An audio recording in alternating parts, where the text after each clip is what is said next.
very close with Mr. Gautam. Between our two nation states in the field of business, commerce, trade, ensure that we have a time-targeted approach to achieve progress, ensure that statements, declarations, pronouncements are transformed and translated into action, use the great links that we have established to ensure that we attain results through growth that is inclusive, prosperity that is shared.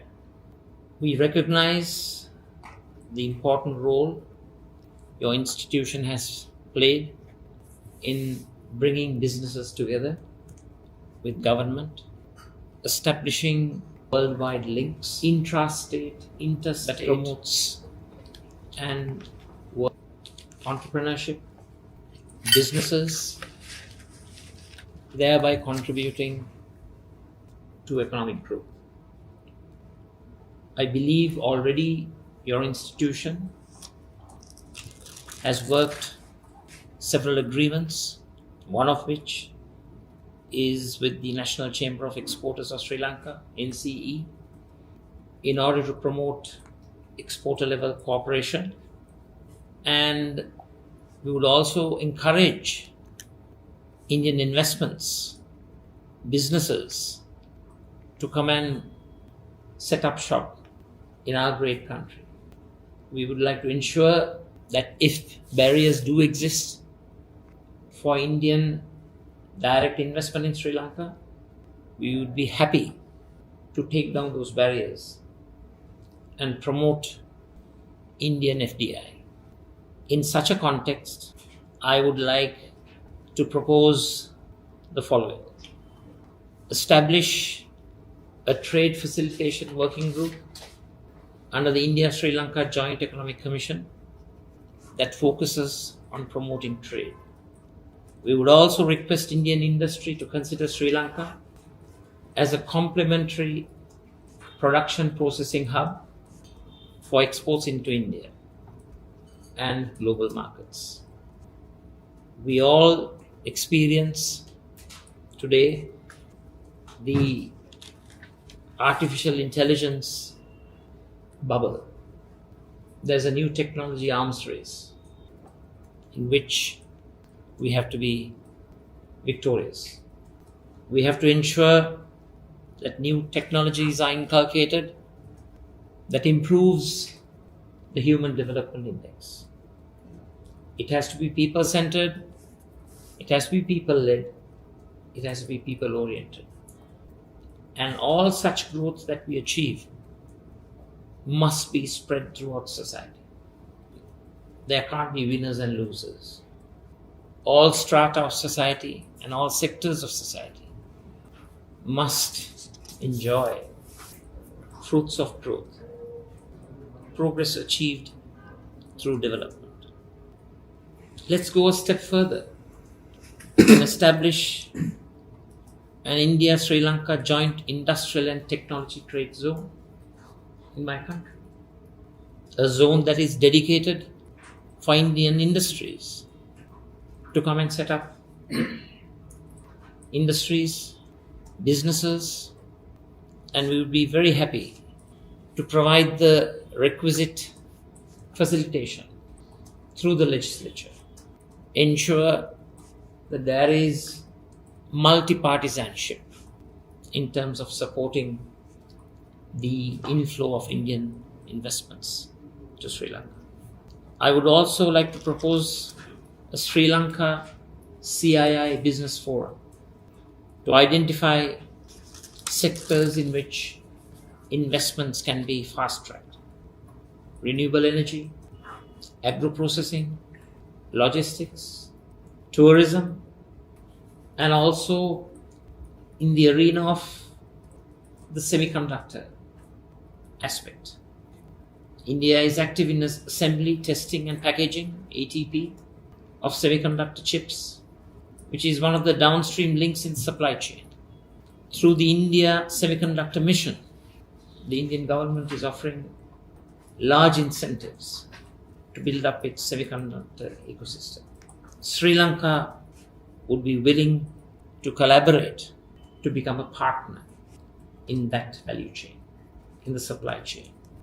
So we fervently believe that Sri Lanka must plug into India's technology renaissance, from semiconductor to smartphones, and learn from its unmatched ecosystem of innovation, organization, and scale. The Confederation of Indian Industry shows what vision, structure, and coordination between state, science, and business can achieve.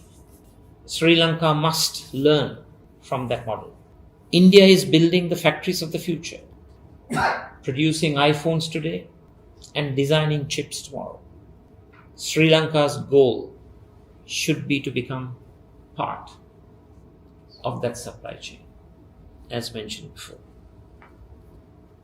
From Tamil Nadu's electronic corridors to Gujarat's green hydrogen clusters, India is redefining what industrial ambition looks like. Sri Lanka can draw direct lessons in financing, policy consistency, and improving skills. We need to build Sri Lankan industry that speaks the same language as Indian enterprise. Technologically fluent, globally oriented, and capable of scale. India's rise as a manufacturing and technology powerhouse is not a challenge for Sri Lanka. It's an invitation to collaborate. It's an opportunity to join. Join together to work towards prosperity for the peoples of our two nation states. CII embodies a bridge between research labs and factory floors. Precisely what Sri Lanka must replicate if we are to industrialize meaningfully. Sri Lanka has talent, a vast array of human resources. Sabasen Sedamparanada, famous for battery-free real-time location tracking system. 7 researchers from the University of Sri Jagadhanapura, among the global top 2% by citation impact. Maheshi Ramaswamy, one of the investigators involved in the development and clinical trials of the COVID-19 vaccine. Humi Vijayasekara, a Sri Lankan-born scientist selected by NASA to join a simulated Mars mission crew for the agency's Human Exploration Research Analog Facility at the Johnson Space Center.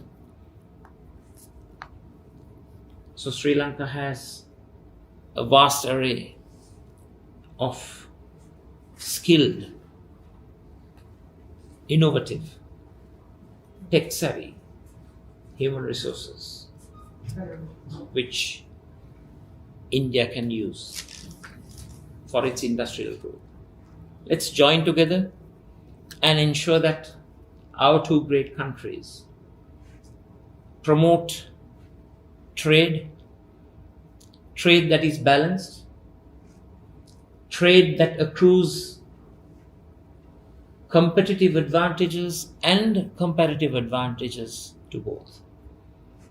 Ensure that links that are established result in mutual benefit.